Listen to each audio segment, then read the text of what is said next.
Why is there a rusted key taped under the front counter of a motel worth $1? Helen read the sentence 3 times before lowering the paper. The handwriting was unmistakably her mother's. Neat, careful. The same handwriting that had labeled Christmas boxes, birthday cards, and the recipe cards she still kept in a kitchen drawer that no longer belonged to her.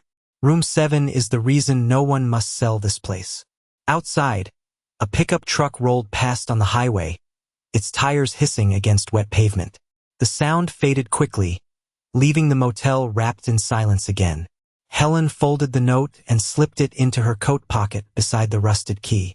For a moment she simply stood there in the dusty lobby, staring at the empty registration rack behind the counter. Then her phone buzzed. The message was from her bank. Low balance alert. Available funds, $184.23. She laughed once. Not because anything was funny, because there was nothing else left to do. 3 weeks earlier, she had been sitting across from a lawyer in a conference room that smelled faintly of coffee and printer toner. The divorce paperwork sat stacked neatly between them. 31 years of marriage reduced to signatures and initials. Her ex-husband, Richard, never looked directly at her. He kept checking his watch while his attorney slid documents across the polished table. "This is standard language," the attorney had said. "Nothing unusual." There was always something unusual hidden inside paperwork. Helen had learned that too late. The house went to Richard. The retirement account stayed with Richard. The investment property went to Richard. Even the lake cabin that Helen had spent 20 summers painting, cleaning, repairing, and maintaining somehow remained Richard's. When the meeting ended, the attorney smiled politely and pushed a final folder toward her. At least this part should simplify matters. Inside was a list of assets excluded from the settlement. Near the bottom sat a single line. Sunrise Motel. Estimated value, $1. Richard actually chuckled when he saw it. Not loudly. Just enough. Just long enough. "You can keep that one," he said. "Your mother always loved collecting junk." Helen remembered staring at him across the table. 31 years together, and that was the goodbye he chose. Not anger. Not regret. Just dismissal. A week later she stood beside her sedan while movers carried boxes into the house she no longer owned. She wasn't allowed inside without notice. The court order sat folded 4 times inside her purse. She loaded what remained of her life into the trunk herself. A framed wedding photo, 2 winter coats, her mother's quilt, 3 cardboard boxes, 1 suitcase with a broken wheel. The rest stayed behind. The electricity bill still arrived in her name for another month. So did advertisements addressed to Mr. and Mrs. Richard Carter. Some systems updated faster than others. The motel became her only option because every other door had quietly closed. The apartment application was denied after the divorce changed her financial profile. The bank declined her small personal loan request. A storage facility wanted 6 months paid in advance. Even relatives found reasons not to answer calls. "You need time to get back on your feet," her cousin had said. What she meant was somewhere else. Somewhere not here. Somewhere not near us. Helen walked through the motel lobby again, running her hand along the dusty counter. The place smelled like wet wood, mildew, and forgotten summers. It looked worthless. Maybe it was. But it belonged to her. That mattered. Near sunset, she unfolded the deed again beneath the weak light coming through the front window. Most of it was ordinary legal language. Parcel numbers, survey references, county records, the kind of details nobody reads. Then her eyes stopped. Near the bottom margin, beside a parcel number, someone had made a correction using a different color ink. The change looked newer than the rest of the document. Almost recent. And when she mentioned Sunrise Motel to the clerk at the county records office the following morning, the woman froze for half a second before forcing a smile and saying, "That old place." Most people would have taken the dollar and walked away. At that moment, Helen began to suspect the motel wasn't the problem. It might be the last opportunity she had left. The word stayed with her all the way back to the motel. Most people would have taken the dollar and walked away. Helen drove slowly through town, passing a diner with a flickering neon sign, a boarded-up hardware store, and a church whose white paint had long surrendered to the weather. Harlan Springs wasn't dying exactly. It simply felt tired, like a place that had been waiting too long for something that never came. By the time she pulled into the motel parking lot, the sun was dropping behind the trees, throwing long shadows across the cracked asphalt. Weeds pushed through the pavement in thick green clusters. Half the parking spaces were invisible beneath years of neglect. The motel looked even worse in the evening light. A place people passed without seeing. A place nobody would choose. Helen sat behind the wheel for nearly 5 minutes with the engine off. The deed rested on the passenger seat beside the rusted key. She could still hear Richard's voice from the settlement meeting. That place is worthless. He hadn't even bothered hiding his amusement. His attorney had been more polite about it. The property has no meaningful market value, Mrs. Carter. No meaningful market value. Funny how easily people measured worth. Helen opened the car door and stepped out. The air smelled of wet grass and old pavement.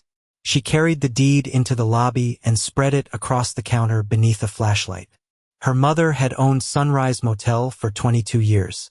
22 years of property taxes, insurance payments, repairs, utilities, every year, every expense, for a place that supposedly wasn't worth keeping. The numbers didn't make sense.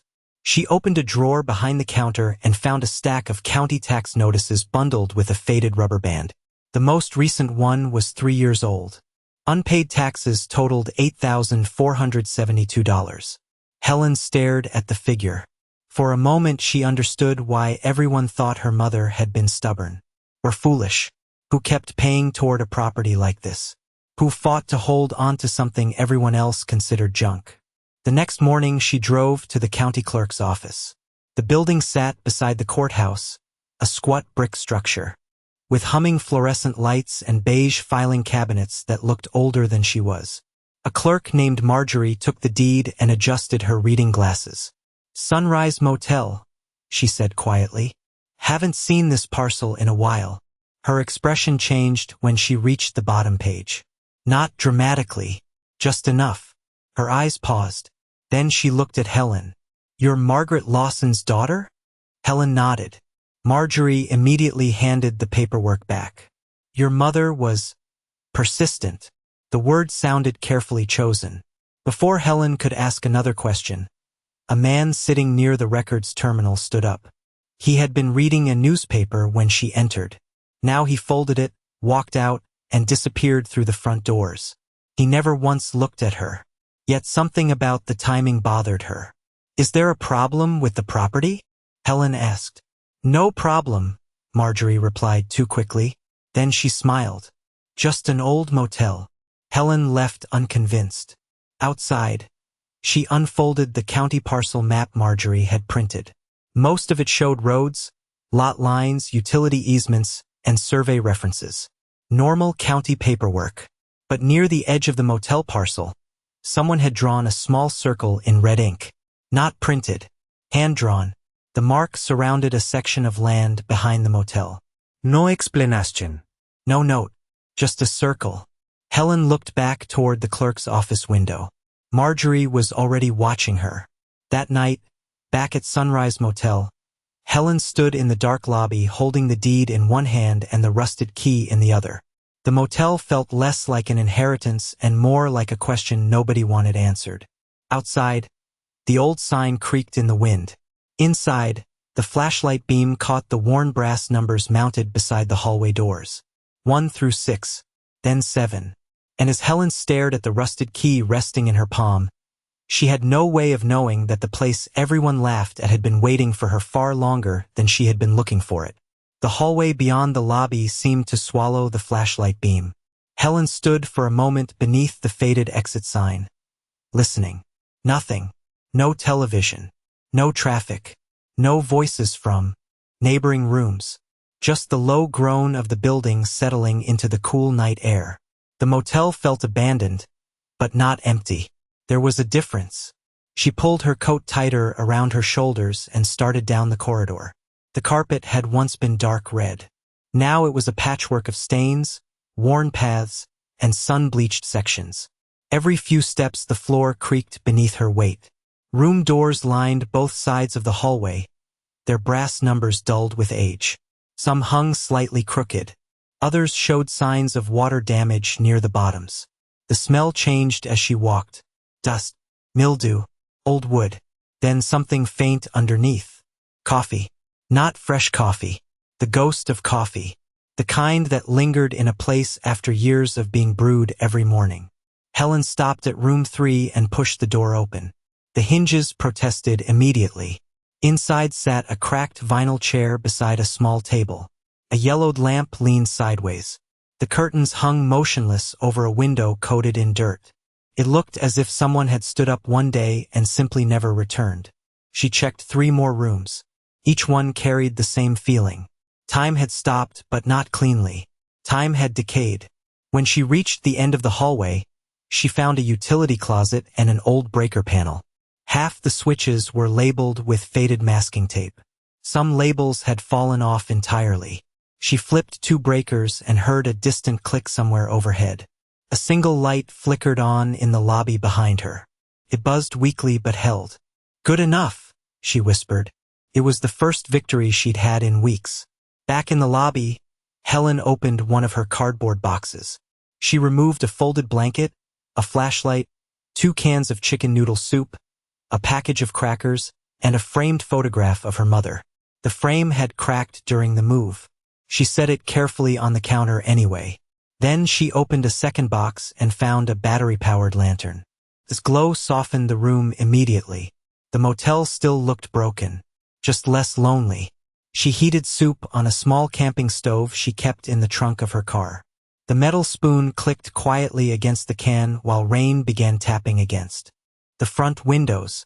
Outside, the old motel sign squealed as the wind shifted. Inside, the lantern cast long shadows across the registration desk. Helen ate slowly. Every dollar mattered now. Every can mattered. Every decision mattered. Afterward, she walked behind the counter again. Her flashlight beam drifted across shelves filled with old registration cards. A calendar still hung on the wall. August 2004. 22 years after her mother bought the property and nearly 2 decades since anyone bothered turning the page. Beneath the calendar sat a pair of reading glasses folded beside an ancient coffee mug. The mug still carried a faded lipstick mark. Helen froze. Her mother had worn reading glasses exactly like those. She reached out and touched the frame. Dust coated her fingertips. Nearby, a Polaroid photograph rested face down beneath a stack of receipts. When she turned it over, she found a picture of the motel parking lot crowded with cars. Families smiling. Children holding ice cream cones.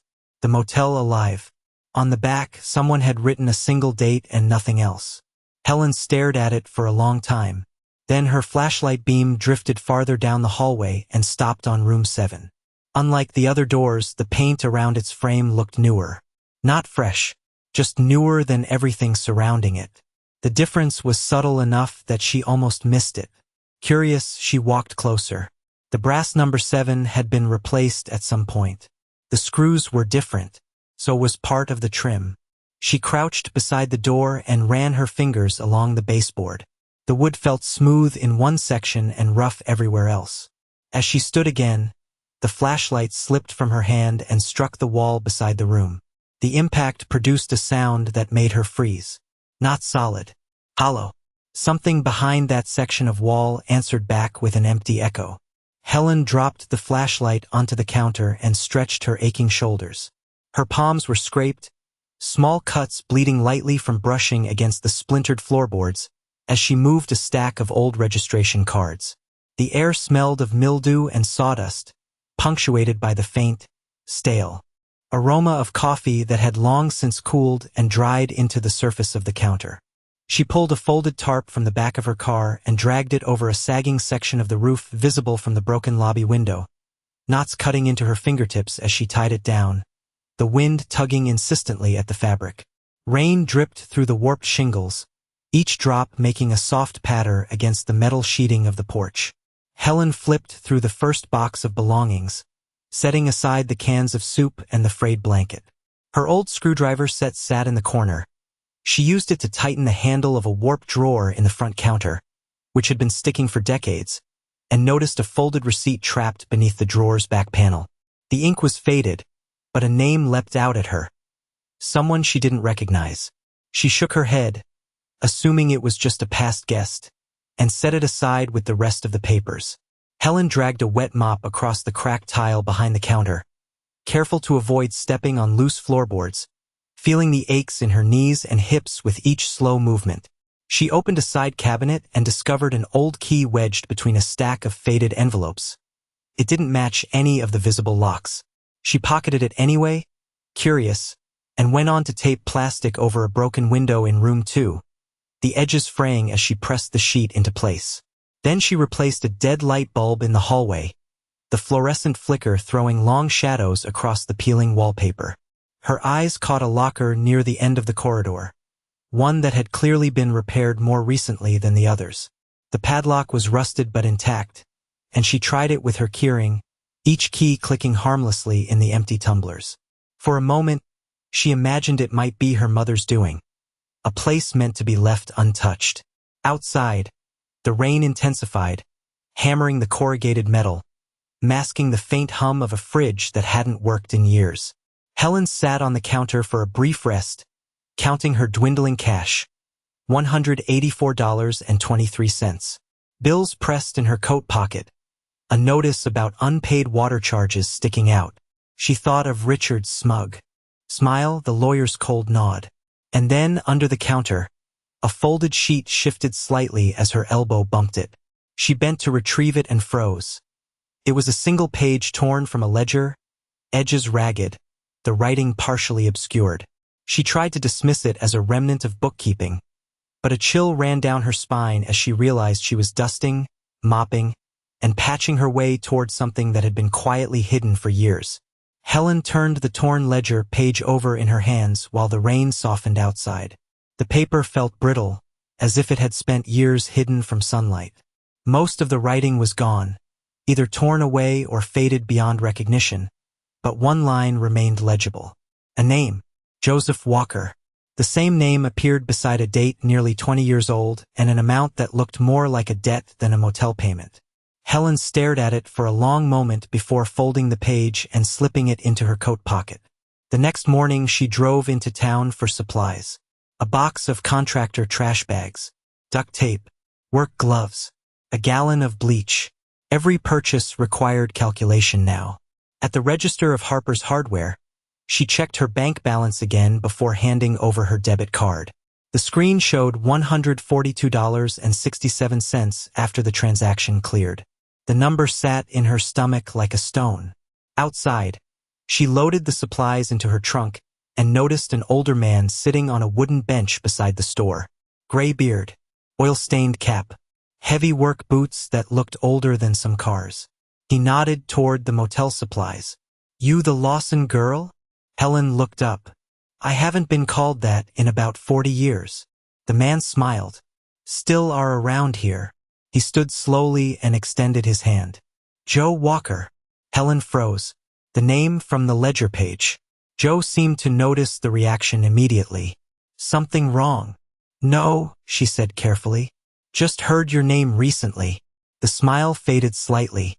Not fear. Recognition. Something quieter.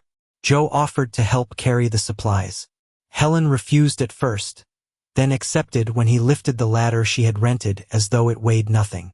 By noon he was standing beside her motel, replacing a loose section of gutter while she cleared weeds growing through the parking lot cracks.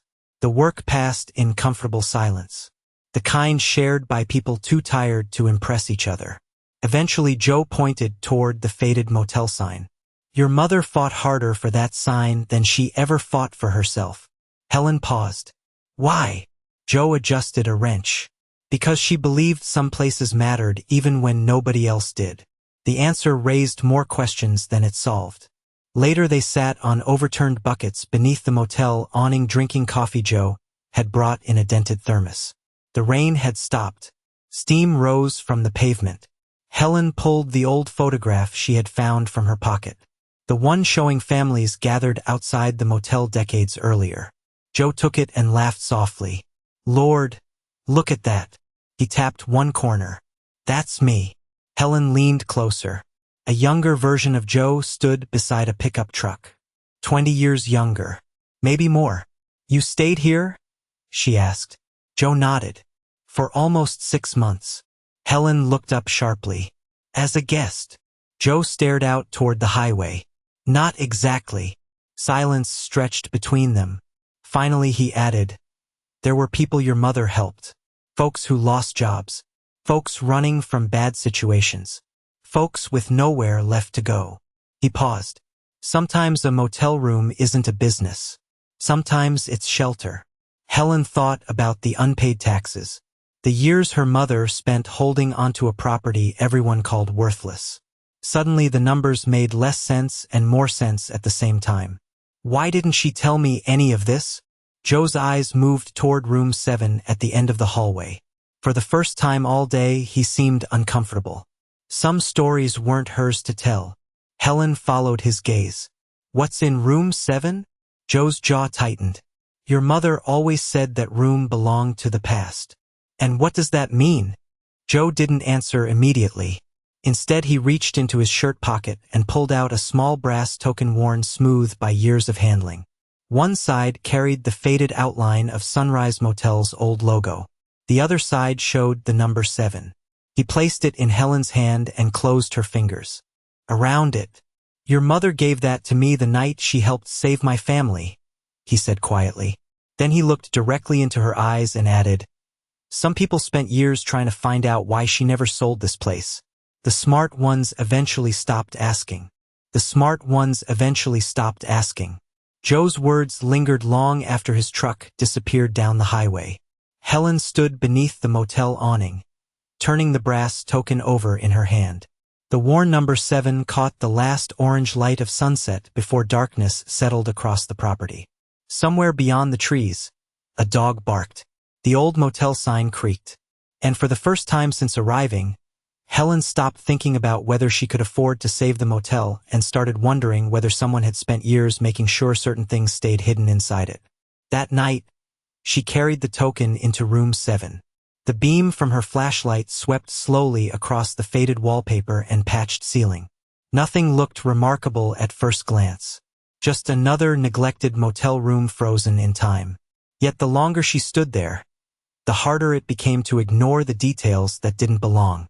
The newer trim around the doorway. The replacement screws holding the brass number in place. The section of wall beside the bed that reflected light differently than the rest. Helen crouched beside it and ran her fingertips across the paint. Smooth. Too smooth. The surrounding wall felt rough with age and moisture damage. This section felt newer. Repaired. She stood and tapped the wall gently with her knuckles. Solid. Then a few inches farther. Hollow. The difference was subtle but unmistakable. She tapped again. Hollow. Her stomach tightened. At first she tried to explain it away. Maybe water damage. Maybe a patch from an old plumbing repair. Maybe nothing at all. But when she measured the wall against the exterior dimensions of the building the next morning, the numbers refused to cooperate. Helen had spent years helping Richard renovate rental properties. She knew how to estimate space. Room 7 should have extended almost 3 feet farther than it did. Somewhere between the exterior wall and the interior, paneling space had vanished. Space that existed on paper but not inside the room. The realization followed her all day while she worked. She replaced a broken doorknob in room 4, hauled 3 contractor bags of debris to the dumpster, swept decades of dirt from the hallway. Every few minutes her eyes drifted back toward room 7. By afternoon, rain clouds rolled in again. Water drummed softly against the roof while Helen sat behind the counter studying the old county parcel map. The hand-drawn red circle near the rear of the property bothered her. So did something else. She unfolded the torn ledger page from her pocket. Joseph Walker's name sat near the bottom. Above it, partially ripped away, another line remained. Only a few words survived. Room 7. Protected. The rest was missing. Helen stared at the words until the letters blurred. Protected from what? Protected for whom? Her phone buzzed suddenly. Unknown number. She answered after the third ring. Silence. Then a man's voice. You own Sunrise Motel now? The question sounded casual. Too casual. Who's asking? Helen replied. A pause. Just heard somebody's fixing it up. The call disconnected. She stared at the screen. No name. No voicemail. Nothing. Outside, she noticed a dark SUV parked briefly across the road. By the time she reached the front window, it was already pulling away. Maybe coincidence. Maybe not. That evening she returned to room 7 carrying a screwdriver, measuring tape, and the brass token Joe had given her. Rain tapped against the windows while wind whispered beneath the door. Helen knelt beside the suspicious section of wall and examined the trim more closely. One screw sat slightly crooked compared to the others. She touched it. Fresh tool marks. Not recent perhaps, but newer than everything around it. Her pulse quickened. She removed the first screw. Then the second. Then the third. One slipped from her fingers and rolled across the floor. Instead of stopping against the baseboard, it vanished through a narrow gap she hadn't noticed before. Helen froze. Slowly she lowered her flashlight toward the floor. Behind the trim, hidden beneath layers of paint and patched wood, a thin black seam ran vertically up the wall. Not a crack, not damage, a concealed edge. And for the first time, she was staring at what looked unmistakably like the outline of a deliberately hidden panel. The outline of the hidden panel seemed to sharpen the longer Helen stared at it. Rain whispered against the windows. Somewhere in the building, water dripped steadily into a bucket she had placed beneath a leak earlier that morning. The motel settled around her with small creaks and sighs, but inside room 7, everything felt unnaturally still. She ran her fingers along the seam again. Whoever built it had been careful. Not professional enough to fool a contractor forever, but careful enough to hide it from casual eyes for decades. Helen sat back on her heels and looked at the brass token Joe had given her. The number 7 caught the flashlight beam. Then her eyes drifted to the rusted key resting beside her toolbox. For a moment she simply listened to the storm and considered leaving it alone until morning. But she already knew she wouldn't sleep. Carefully, she slid the flat edge of the screwdriver into the seam. The first attempt did nothing.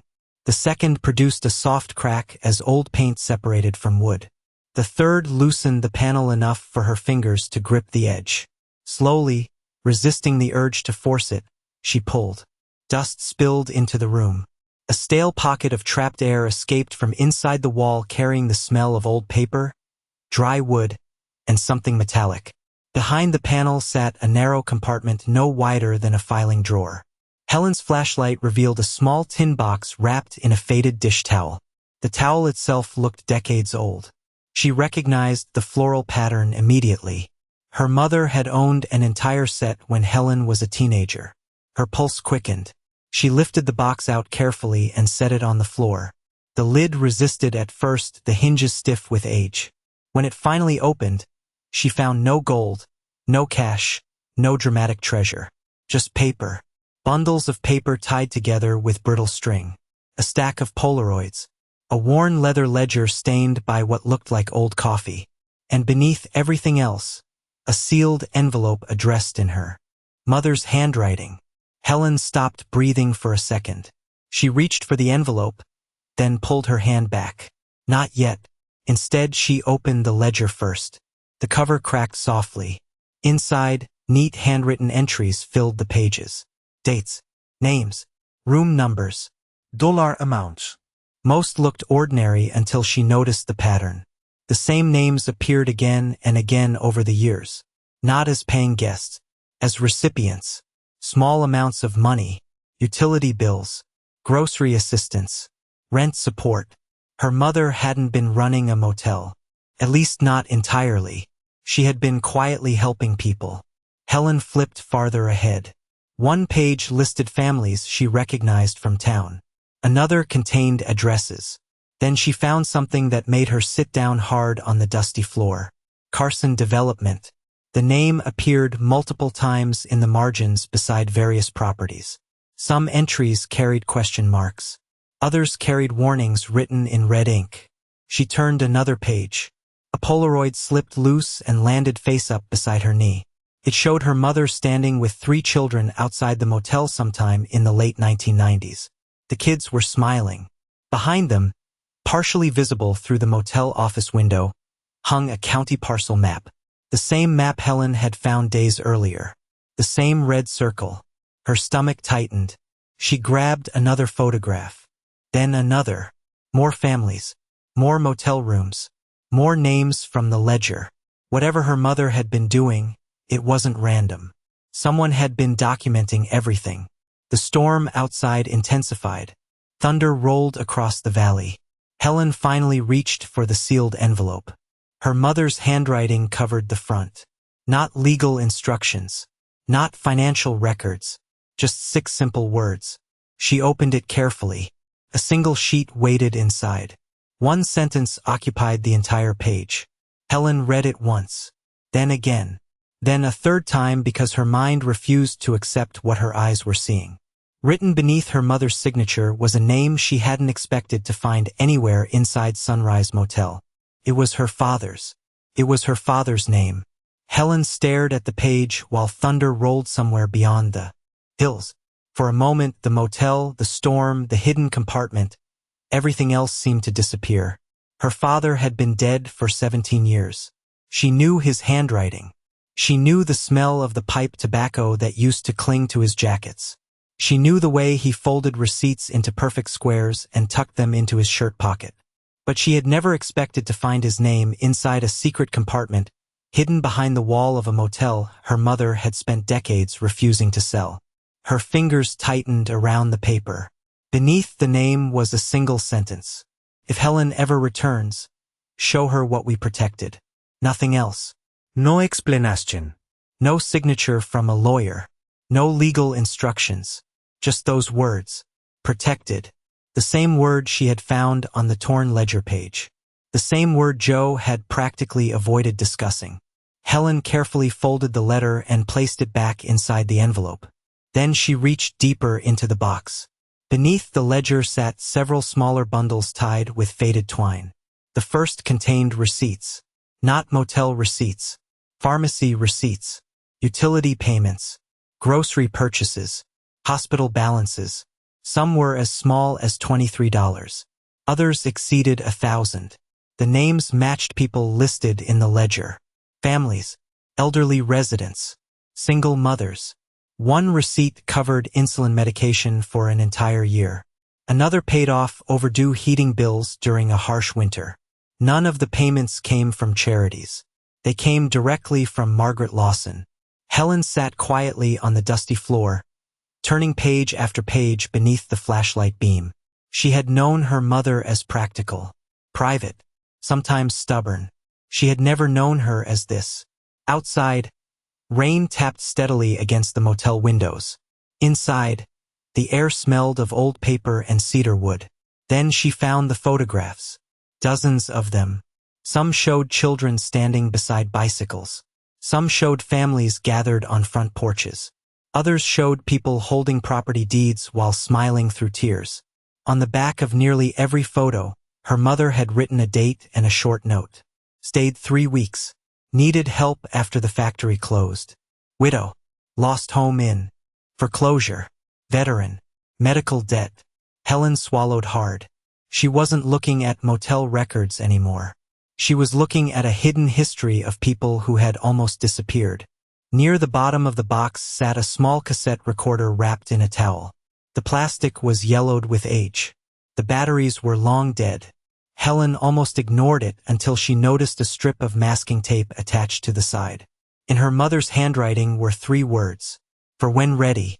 The next morning she drove into town and spent $12 she couldn't spare on batteries.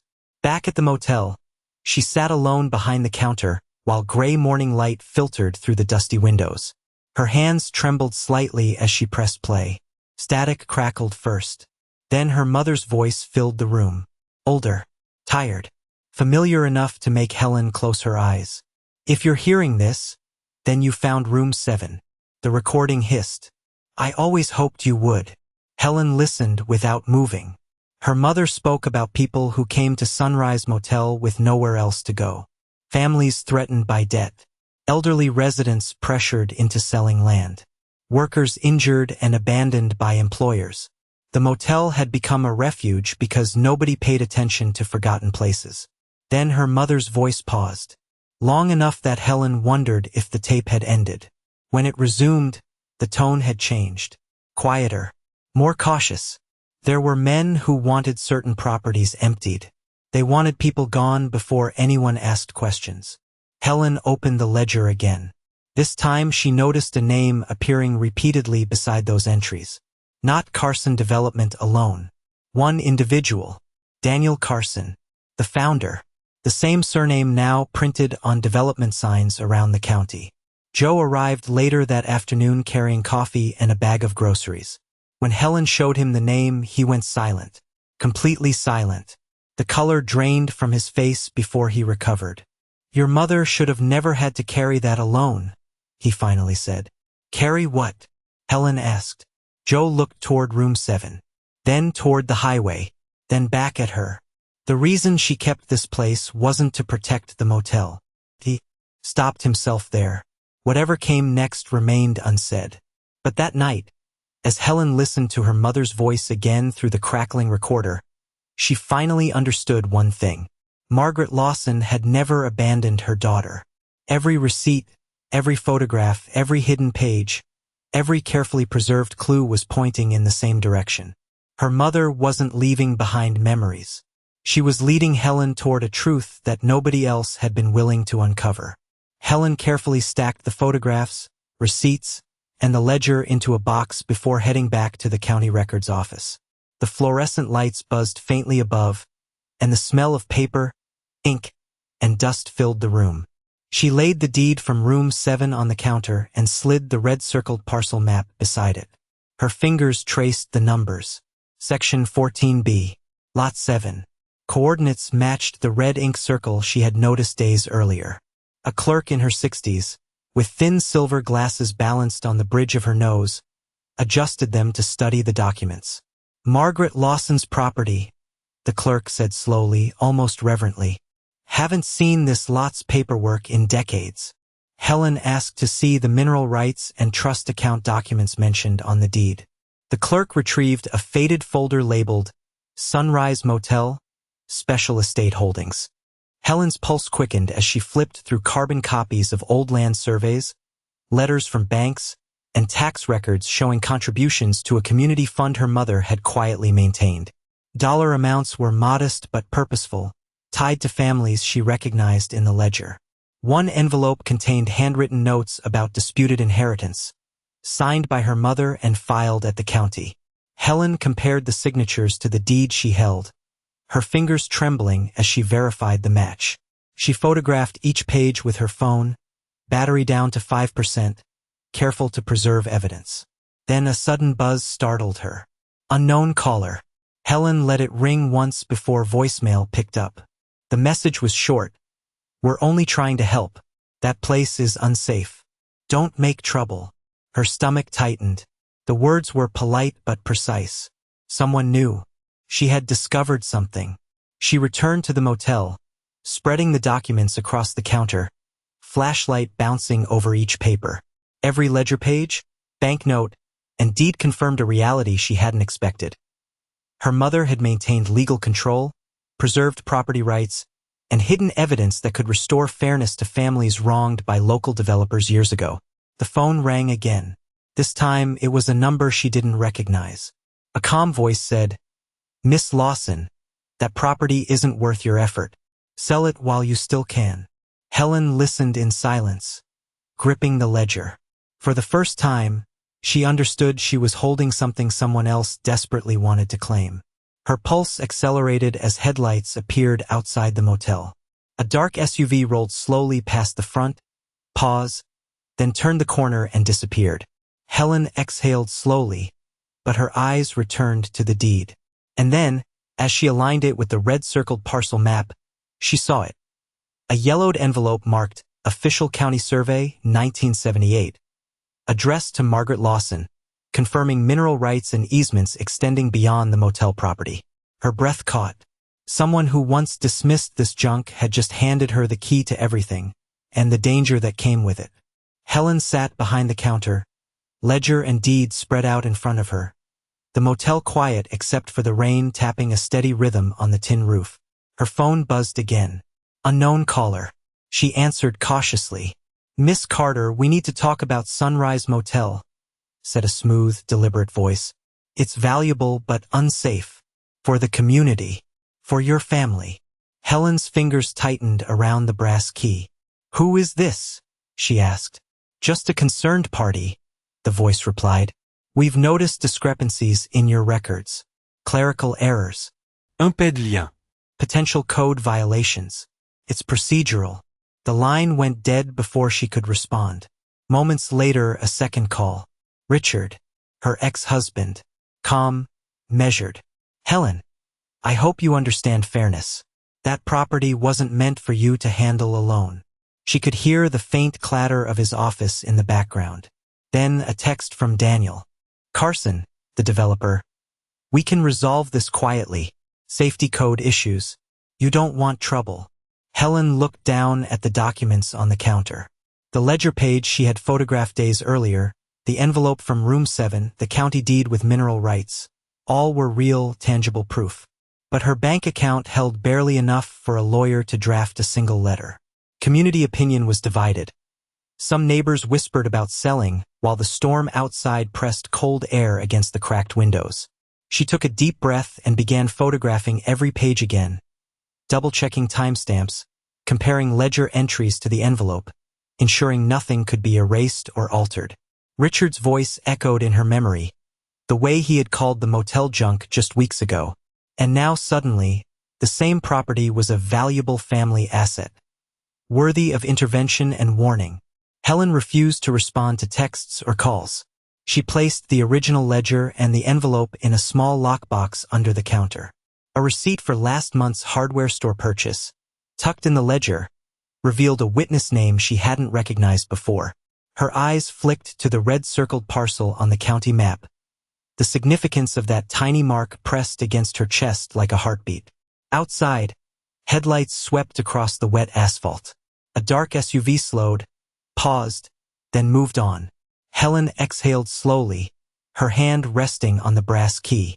The ledger, the envelope, and the token from Joe were now her evidence. For the first time, she felt the weight of power shifting in her hands, but someone was already trying to take it from her. And yet, she knew the secret they hadn't seen could protect the motel if she acted carefully. The secret they hadn't seen could protect the motel if she acted carefully. That realization stayed with Helen as she climbed the courthouse steps 3 days later carrying a banker's box filled with copies, photographs, receipts, and the original ledger locked safely inside a canvas bag at her side. The county planning board meeting had already drawn a crowd. Farmers, shop owners, retirees, people whose families had lived in Harlan Springs for generations. At the front of the room sat Daniel Carson in a tailored Navy suit. Beside him were 2 attorneys, a county consultant, and a stack of development proposals showing a future commercial project stretching across several parcels of land near Sunrise Motel. The same parcels circled in red on her mother's map. Carson smiled politely when he saw Helen enter. It was the same kind of smile Richard used during the divorce. Calm, professional, designed to make resistance look unreasonable. "Mrs. Carter," Carson said, "I hope we can resolve this constructively." Helen didn't answer. She simply took a seat near the front beside Joe Walker. The meeting began with routine business. Road maintenance, utility permits, budget approvals. Then Sunrise Motel appeared on the agenda. Carson stood first. "The property has become a safety concern," he explained. "Structural deterioration, potential code violations, environmental risks. We are prepared to acquire the parcel and assume responsibility." His voice was smooth, reasonable. Every sentence sounded helpful. Several board members nodded. Then Carson's attorney rose and placed a folder on the table. "There are also questions regarding ownership documentation and certain estate records." Helen felt dozens of eyes shift toward her. The old version of herself might have looked down, might have apologized, might have folded under pressure. Instead, she stood. The room quieted. "Before anyone discusses ownership," she said, "I'd like to show something." She placed the torn ledger page on the projector table. Most people expected nothing. Then she enlarged the image. The room fell silent as names appeared across the screen. Families from Harlan Springs. Dates, payments, utility assistance, medical bills, mortgage support. The motel everyone called worthless had quietly supported people for years. Murmurs spread through the crowd. Helen turned another page. Then another. The photographs followed. Families standing outside Sunrise Motel. Receipts attached. Ledger entries matching names. Paper trail. Not rumors. Evidence. Carson remained expressionless. "Charitable activities are admirable," one attorney interrupted, "but they have no bearing on property ownership." Helen nodded. "You're right." Then she removed the county survey envelope. The room grew quieter. She projected the survey map beside the modern development proposal. Parcel lines aligned perfectly. Easements, mineral rights, community trust designations. Rights that had never been surrendered. Rights that should have appeared in Carson Development's acquisition documents. They didn't. One board member leaned forward. Another adjusted his glasses. The county assessor asked to inspect the originals. Helen handed them over. Carson's smile disappeared. His attorney immediately began discussing procedural discrepancies, clerical confusion, historical filing errors. But then Joe stood. Slowly, deliberately. The room knew him. "Margaret Lawson helped my family stay on our land," he said. "And she wasn't the only one." Two more residents rose. Then another. One by one, people began confirming names from the ledger. Real families, real stories, real properties. The room shifted. Not emotionally, factually. Then Helen placed the final item on the table. The cassette recorder. Her mother's voice filled the chamber through a portable speaker. The recording crackled softly. Then Margaret Lawson spoke about pressure from developers, disappearing records, and efforts to push vulnerable residents off valuable land before easement protections could be enforced. No accusations. Just dates, names, documentation, facts. The planning board chairman stopped taking notes. The pen froze above the paper. Across the room, Daniel Carson finally lost color. Not dramatically, just enough. Because for the first time, he wasn't controlling the story. The motel wasn't the evidence anymore. The evidence was what the motel had protected. When the recording ended, nobody spoke for several seconds. Then the chairman cleared his throat and ordered an immediate review of the development filings, easement records, and trust documents. Carson's attorneys began gathering papers. Fast. Too fast. Helen sat down again, exhausted but steady. The balance of power had shifted. The property everyone dismissed as junk had become the document archive that preserved an entire community's memory. And as the meeting adjourned, with reporters already making calls and county officials requesting certified copies, Helen realized a different question now stood before her. If Sunrise Motel had survived all these years for a reason, what kind of place should it become now that the truth was finally free? If Sunrise Motel had survived all these years for a reason, what kind of place should it become now that the truth was finally free? That question followed Helen home from the courthouse. For the first time in months, she drove the familiar road without feeling chased by bills, deadlines, or signatures waiting to take something from her. The motel appeared at the end of the highway exactly as it always had. Weathered, imperfect, leaning slightly toward age, but it no longer looked abandoned. Cars sat in the parking lot. Not many, just enough. Joe's pickup, a county maintenance truck, a sedan belonging to one of the families whose names appeared in Margaret Lawson's ledger. People were waiting. Over the next several weeks, the pieces began falling into place. The county suspended Carson Development's expansion permits pending investigation. Easement records were corrected. Several disputed land claims were reopened. Journalists uncovered years of acquisition practices that suddenly looked very different when placed beside Margaret's documents. Daniel Carson never stood before cameras to apologize. Men like him rarely did, but his attorneys stopped calling. His company withdrew multiple applications. Eventually, the signs bearing his name disappeared from the roadside. Quietly, the same way they had arrived. Richard called once. Only once. His tone was softer than Helen remembered. He spoke about misunderstandings and timing and fairness. Helen listened politely. Then she wished him well and ended the conversation. Some chapters did not need another page. By early spring, Sunrise Motel looked different. Fresh paint covered the lobby walls. New gutters lined the roof. Volunteers from town spent weekends repairing rooms. The old neon sign was restored one letter at a time. Families brought donated furniture. The church organized fundraisers. The hardware store extended credit. Helen insisted on paying back. Every improvement felt less like construction and more like gratitude finally finding somewhere to land.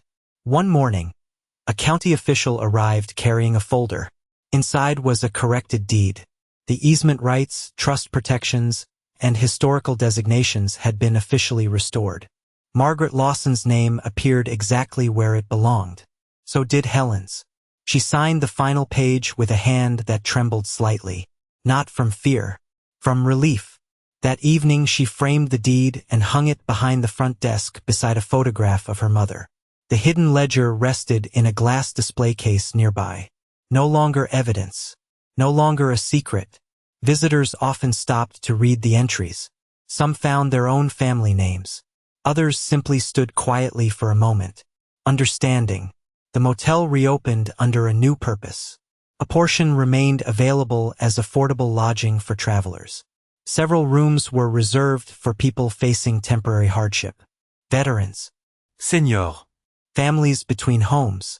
The same kinds of people Margaret had helped for years without asking for recognition. Helen kept room 7 exactly as it was. The repaired wall remained untouched except for a small plaque mounted nearby. It read, "Some places protect more than property."